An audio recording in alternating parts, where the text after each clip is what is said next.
Thanks for joining us for Fox 10 Talks on this Monday. It is March 16th, and it's warming up out there. You could say that The again. weather is very warm right now for us here in Arizona. Feels a little bit like May. Yes, yeah, it does. It really is too early for us to be having this kind of weather. We want to remind you, if you'd like to join us on YouTube, ask questions for our guests. We're going to be talking about a lot of topics today. Yeah. And the first one we're going to be talking about is finances, the stock market, people's 401ks, because a lot of concern with what's happening with the war. I'm sure people have a lot of Iran. questions. Yes, on absolutely. And joining us to talk about that is Calvin Goetz with Strategy Financial Group. Thanks for joining us, Calvin. Thanks for having me. You're here in Phoenix, right? Yes, I am. Okay, perfect. What are your clients right now? What are their concerns when they're watching what's happening with the stock market? There's so much uncertainty, and then day to day you'll have a drop, and then maybe it'll recover by the end of the day. So it's just, if you're watching this closely, especially if you're close to retirement, I would imagine this is pretty unnerving. It really is. And I think that's the important part, is to keep a difference between making decisions based on headlines and making an emotional decision that derails your long-term plans. Yeah. A well-diversified portfolio is designed to make it through times like this. The war is still so early in Iran that it's hard to make a definitive choice if you should change your long-term plan because of what's been happening over the last 2 weeks. So most investors, if they're concerned, might want to increase some of their cash position potentially if they're in retirement or nearing retirement, but otherwise make sure they're diversified and stay the course. Yeah, I mean, today was actually, I think, a good day on Wall Street. It was. But it's changing so frequently every day. It's kind of like you have to just watch. But what are a lot of people saying to you? Are you getting like an influx of people right now? And what's their biggest concern? They're seeing the headlines and they're concerned if things are going to be worse or how long is the war going to go on. The longer the war goes on, you're likely to see energy prices spike even higher and be causing your gasoline prices through the summertime to be higher. But the administration believes they can have the war done potentially in 4 to 6 weeks, which is what they're telegraphing to everyone. Yeah. Then that could be a short enough duration that oil prices may come back down, gasoline prices come back down, food costs potentially come back down. So it's still too early to know how long that war is going to last and whether or not we should be changing some of our plans because of it. Yeah. Now, the name of your company, again, Strategy Financial Group. So there has to be, sounds like, a strategy to this, because you don't have a crystal ball. That's right. And I'm sure people want you to have that, to Yeah. say, what do I need to do?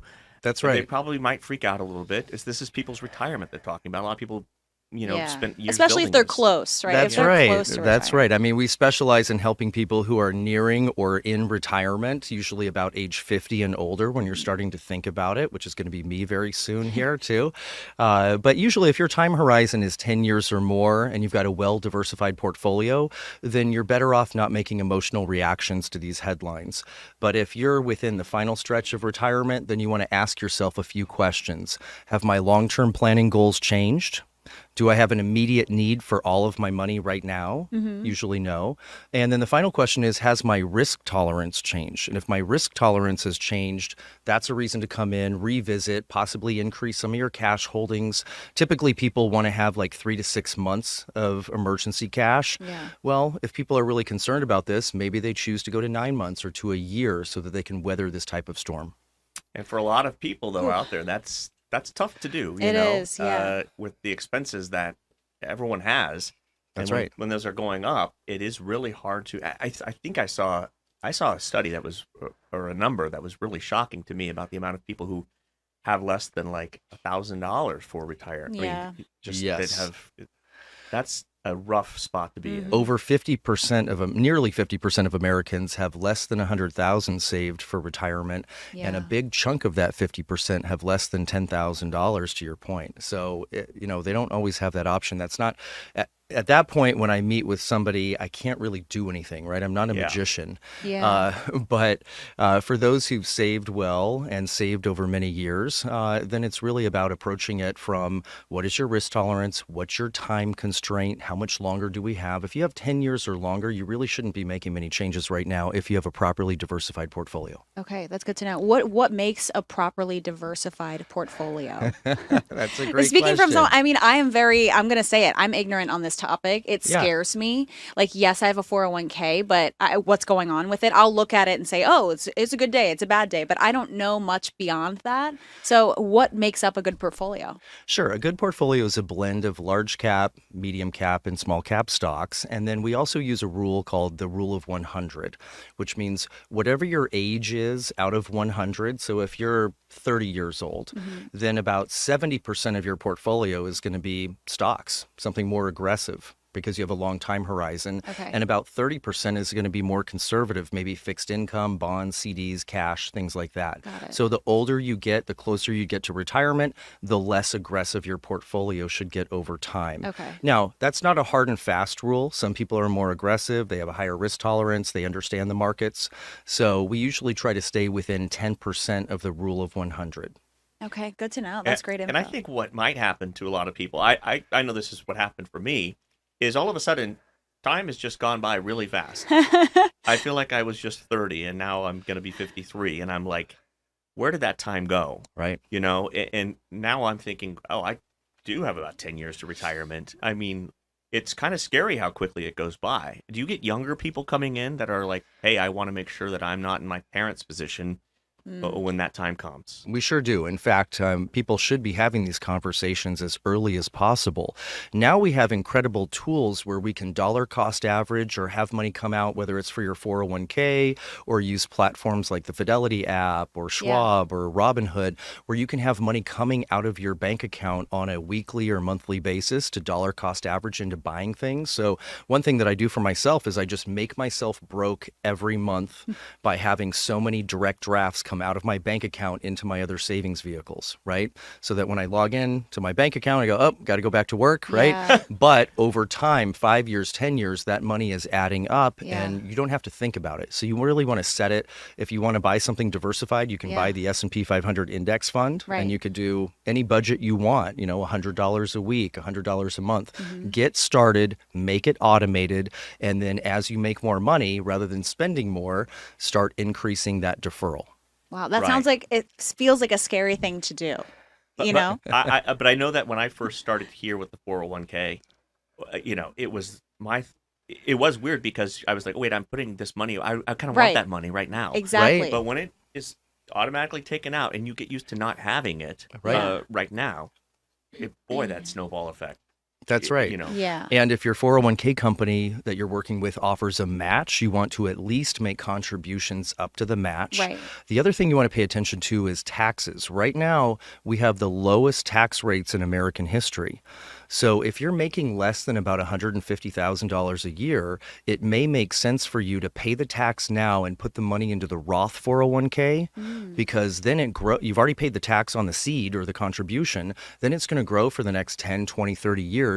And whatever it's worth then, you get to take it out and it's all tax free. And we may be in a higher tax environment in the future because of debts and deficits in the country. Wow, that's interesting. Do you find clients too that even though they've got a pretty good nest egg, still feel very nervous about it and don't want to go do fun things, go on vacations or things like that? All the because time. They don't know how long this is going to All the time. last. And that's why one of the things that we do is build a comprehensive written retirement income plan. So I may show growth assumptions at 4, 5, or 6%, for an example, show inflation in the plan, and then show your expenses coming out and your expenses growing with inflation so that we can mathematically stress test how long is this money likely going to last and are you going to be okay? And what ends up happening is that some people who've saved really well, it liberates them to spend more because now they've actually tested it and they can see they're going to live through age 100 potentially with $2 or $3 or $5 million left. And they don't want to leave that much money behind. So we can start incorporating more trips and travel, second home, whatever they want now. Yeah. Wow. This is Yeah. interesting. It's a lot. And also, if you have kids, for example, you're trying to set them up for success. And like I just did this I just had a baby 10 months ago. Congratulations. Thank you. So I created like an education fund. That's a smart thing to 529? do, right? Yes, exactly. Absolutely. And you can have the entire family contribute to that.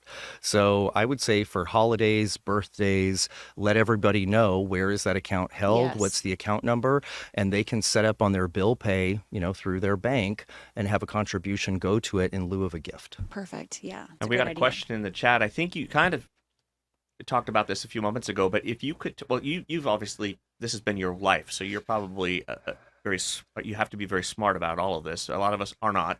This says if you could tell your younger self a tip to succeed financially, what would it Yeah. be? And maybe not you Great specifically. question. Maybe tell me, my younger self. Yeah. You know, if I could go back in time, I would have began the recurring savings much earlier. I would have purchased the S&P 500. I mean, if I knew now, I'd be buying Nvidia and Google back in, Yeah. and Yeah, Apple right. Of back in the course. year 2000 Yeah. or Oh, something man. like that. If only. But it's never too late to start the recurring deposits going away from savings. So I would max out the 401k, consider putting money in the Roth 401k so that you already paid the tax at low tax rates now, and set yourself up so that you have as much tax-free money in retirement as possible, because it is possible that tax rates can go back up. In the 1950s, the highest tax bracket in the United States was 90%. Wow, I Oh my remember hearing gosh. about that. In the Thinking, 70s, it "Gee." was 70%. So Wow. right now, the highest tax bracket is 37%. So it's not that tax rates can't go back to where they were. Right. Hopefully they don't. But Yeah. it's a matter of just protecting yourself from having that tax risk by where you're placing the money, in addition to getting as many recurring deposits set up as you can. Is that process easy? I mean, to move it from your 401k to a Roth? With an employer plan, you usually have the option of putting it in the regular 401k where you get to deduct the contribution off your income. But that means that as it grows, it's all taxable when you take it out later. So you're Right. creating a larger bucket of money that's taxable Yeah. at rates you can't control. Okay. So you can convert in your plan from the regular 401k to the Roth 401k. You usually can't move the money from an employer plan to a separate IRA or Roth IRA until you separate from service or you're 59 and a half and fully vested, which Okay. usually means you've been with the employer 5 years or longer. Wow, great information Yeah. here. I do see though why, for some people, maybe they wait too long to talk to somebody about this because it is so heavy and it's such a important topic, but it's also That's very right. detailed. Also And- hard to trust other people with your money. That's right. Yeah. It's a sacred, Yeah. when done right, this is a very sacred, Yeah. honorable business to be in. So what makes our firm different and why I do this for a living, my dad actually lost his job in 2009. He was in the construction industry. There was no pension, no severance, no 401k plan. He had a company truck. He went into work one day and they said the company is facing bankruptcy. All of our contracts are drying up. And all of a sudden, he was forcibly retired at age 62. Wow. There was no place he could go that can incorporate all 5 different discipline areas for retirement planning, which is income planning, including making decisions on Social Security, spousal protection, longevity, investment planning, which we're talking about today, tax planning and tax reduction strategies, healthcare and long-term care, and then estate planning, wills, trusts, powers of attorney, documents like that. So that's why I created the firm and opened in 2010, because I realized there's a need for a family office type setup for regular people that they need to plug into a system. And many times people hire us, especially if a husband, wife, maybe the husband is controlling a lot of the finances and making decisions, but they're looking for somebody that if something happens to them, who is the wife going to? Who are their kids going to help make sure the inherited IRAs are set up properly Calvin, and I don't want assets to are cut you off. distributed? Hang on one second. Stay with us. We have to take a quick break. We'll Sure. be back. I want to, Thank you. yeah. Yep.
All right, welcome back. Calvin Goetz is still here with us, and we were just talking about why you got into this business, which is such a huge deal. I mean, we need people like you to help folks figure out and navigate such a hard topic.